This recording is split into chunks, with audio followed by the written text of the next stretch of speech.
பொது தேர்வுல கால்குலேட்டர் ஏன் அனுமதிக்கப்படாம இருந்ததுன்னு தெரியுமா? இதுக்கு ஒன்று இல்ல பல காரணங்களை சொல்றாங்க.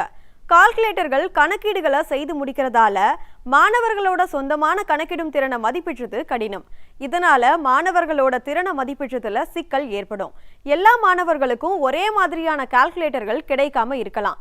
சில கால்குலேட்டர்கள் கூடுதல் அம்சங்களை கொண்டிருக்கலாம்.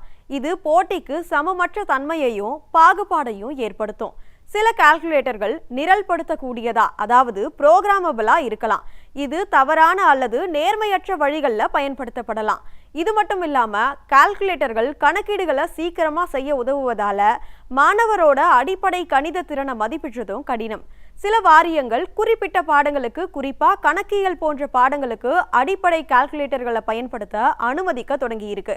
இப்போ 10 மற்றும் 12ஆம் வகுப்பு பொது தேர்வுக்கும் கால்குலேட்டர்கள் பயன்படுத்த அனுமதி வழங்கி இருக்கு தமிழக அரசு.